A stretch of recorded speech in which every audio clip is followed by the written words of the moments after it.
E essa história que os preços sempre voltam para fechar o gap, é verdade? É mito? Mas qual o real motivo para a existência dos gaps? Tem mesmo diferentes significados cada tipo de gap? Ou é tudo uma baboseira? E nesse vídeo nós vamos falar um pouquinho a respeito desse conceito e um pouco controverso, que gera vários debates no mercado financeiro. Então fica aí até o final que eu vou te ensinar e dar algumas dicas para poder operar principalmente os gaps de abertura de mercado.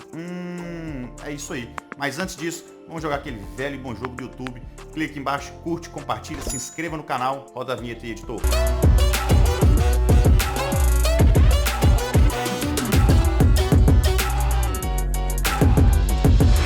Fala galera, sejam todos muito bem-vindos a mais um vídeo desse lindo, maravilhoso e grandioso canal. E hoje nós vamos tratar de um assunto importantíssimo, ou não, mas que muita gente tem dúvida a respeito disso, que são os famosos gaps. Mas afinal de contas, o que são os gaps? Eu sei lá. A tradução literal de gap nada mais é do que vão, lacuna, espaço, buraco. É um buraco nos preços. Para quem já está acostumado a analisar os gráficos, é quando um candle fecha em uma faixa de preço e o próximo candle, que na teoria teria que abrir próximo dali, ele abre numa faixa de preço um pouco mais distante. Então esse buraco entre os preços chama gap. Olha o exemplo aí na imagem, ou é aqui, um dos dois lados. Esse buraco que vocês estão vendo aí no preço, isso é o famoso gap. Mas qual o real significado dos gaps? Os gaps acontecem, galera, porque o interesse de negociação não está mais naquela faixa de preço que estava antes, que os preços que os candles fecharam anteriormente, por exemplo. O interesse de negociação, por algum motivo, saiu de uma determinada faixa de preço e foi para outra. Simples assim. Então, como não tem interesse de negociação naquele meio, os preços pulam. Se fosse dentro de um próprio candle, por exemplo, a gente não teria como ver o gap, porque o próprio candle se preenche. Mas quando esse gap, esse buraco nos preços ocorre no intervalo de um candle para o outro, por exemplo, ou na hora que fecha um candle e abre o outro, isso caracteriza um gap. Mas o gap, galera, nada mais é do que a continuidade do movimento. Não é à toa que quando as negociações mudam de faixa de preço dentro do próprio candle, você não vê o gap. E não é à toa também que quando você muda para gráfico de linha, vou até botar um exemplo aqui, um gap num gráfico de linha, você também não consegue ver. Por quê? Porque no gráfico de linha ele só marca o quê? Os fechamentos dos períodos. Então ele vai ligando a linhazinha entre os pontos de fechamento. Mas como assim? Vamos lá. Existem alguns tipos de gap. Tem um gap de exaustão, gap de fuga, beleza. Eu vou entrar nesses detalhes. Mas o principal é o seguinte, tem gap de abertura e gap dentro do próprio dia. O gap de abertura, galera, é quando o dia anterior, no mini índice, por exemplo, nas ações, é quando o dia anterior fecha um determinado preço, porque a nossa bolsa fecha às 17 horas do mercado à vista e às 18 horas do mercado futuro. E só abre no dia seguinte. Só que, galera, o mundo continua girando, o mundo continua andando, as coisas continuam acontecendo. Aí no dia seguinte, quando a bolsa vai abrir, pode ter acontecido tanta coisa durante a noite, por exemplo, que os interesses de negociação mudaram. Como assim? O mercado fechou aqui nessa faixa de preço. Durante a noite acontece um desastre, um atentado terrorista, acontece uma desgraceira aí fora. Quando a nossa bolsa for abrir no dia seguinte, ela vai abrir provavelmente com gap de baixa. Por quê? Pânico, a galera tá com medo, com incerteza, o que vai acontecer no mundo, o pessoal já quer liquidar suas posições, quer migrar desses ativos de risco para os ativos de menos risco. Então, o mercado já vai começar a ser negociado aqui embaixo. Por quê? Porque o interesse mudou. Fechou, era nessa faixa de preço, o dia tava tudo normal. Agora, na abertura do dia seguinte, o mercado, por causa desse pânico, por causa do cenário atual, o interesse já é negociar aqui embaixo. Então, o mercado ele abre aqui embaixo. O que acontece, galera, é que esse espaço é como se fosse um movimento. Se a nossa bolsa fosse 24 horas e ela às 18 horas, às 17 horas do dia anterior, o mercado tivesse vindo, na teoria, parasse aqui, só que se continuasse aberto e acontecesse tudo isso que aconteceu na madrugada, provavelmente o mercado cairia também. Por quê? Porque o interesse mudou durante a noite. O mercado possivelmente poderia ser de alta no dia anterior, agora é de baixa, porque o interesse mudou. Então esse gap, galera, nada mais é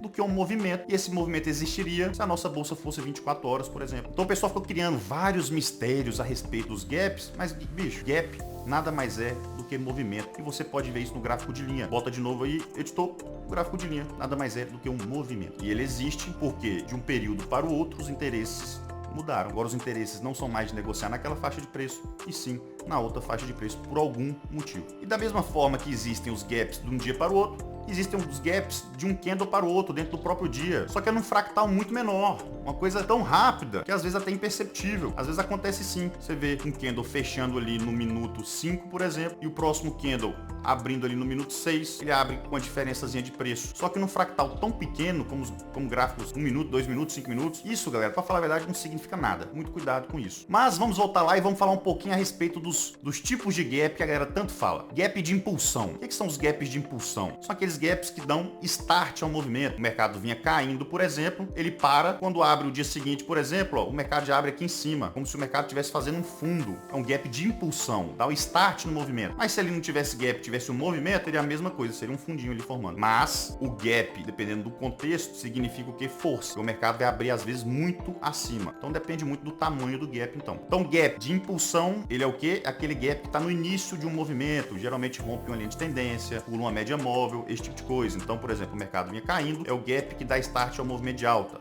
Esse é o gap de impulsão. Ou o mercado vinha subindo, é o gap que dá start ao movimento de baixa. Vamos botar um exemplo aqui para vocês verem também. E o gap de exaustão? O gap de exaustão é aquele que está no final do movimento. O mercado já andou, beleza. Aí quando vê no dia seguinte, ele, ao invés dele abrir aqui, ele abre lá em cima. No final, o mercado já andou bastante. É como se fosse um sprint final. É a mesma coisa que a galera fala, é como se fosse um candle de exaustão, que isso existe na teoria do price action, que é o sprint final. O maratonista que corre ali seus 41 quilômetros numa velocidade, quando chega no finalzinho da maratona, ele dá aquele gás, aquele sprint final, simplesmente para chegar. O que acontece? Quando ele chega na linha de chegada, ele simplesmente morre, né? Acabam suas energias, que o mercado vai e retorna. Então, qual que é a diferença de um para o outro? A posição, geralmente. O de impulsão é no início dos movimentos e o de exaustão no final dos movimentos. Mas o que vocês precisam entender mesmo, galera, é o quê?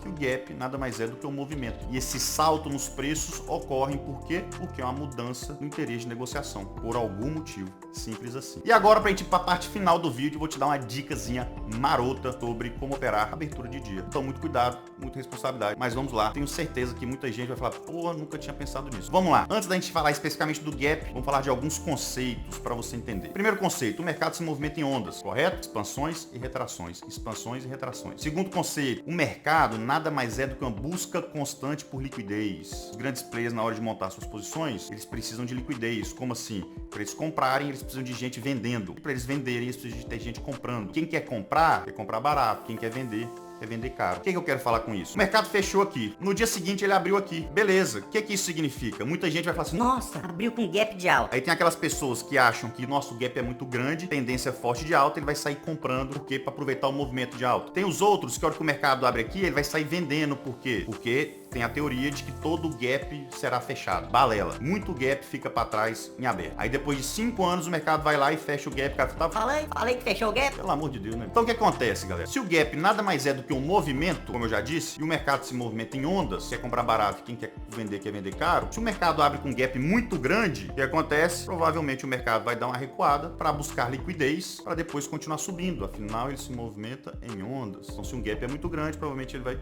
recuar para buscar liquidez e vai continuar subindo. Porém, não significa que ele vai fechar o gap. Ele vai buscar liquidez onde ele quiser. E isso a gente vai identificar de acordo com o que o gráfico está nos mostrando. Quando o gap é pequeno e o sentimento que vem das outras bolsas, que vem do mercado norte-americano, das bolsas que estão em aberto antes da nossa bolsa abrir, aquele sentimento, por exemplo, é um sentimento de alta, o sentimento pré-mercado é de alta. Se o gap é pequeno, ele tem um potencial o quê? De continuar subindo, sem mesmo ir vir buscar liquidez muito mais embaixo. Por quê? Porque, como eu disse, o gap é pequeno, ele ainda tá barato. Ele não atingiu o potencial dele de alta ainda só na abertura. E tem o meio termo, são aqueles gaps médios. Aí depende muito de como tá a leitura pré-mercado, tá muito forte ou não. O mercado pode continuar subindo um pouco mais, mas provavelmente depois ele vai vir buscar liquidez mais embaixo também, que é onde a gente faz as nossas operaçõezinhas sempre nos pullbacks, sempre no retorno para a famosa busca por liquidez. Então muito cuidado com o que dizem por aí, galera. Muito cuidado de ficar comprando quando o mercado abre muito caro. Muito cuidado para ficar vendendo quando o mercado abre lá embaixo. Sempre espere os preços se movimentarem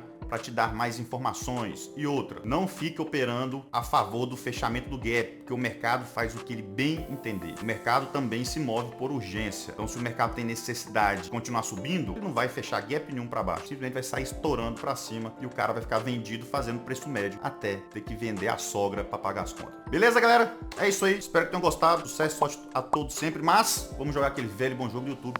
Clique embaixo, curte, compartilha, se inscreva no canal, faça aquele velho e bom comentário. Ô, Brunão, agora eu aprendi o que é um gap de verdade. Valeu, galera. Aquele abraço.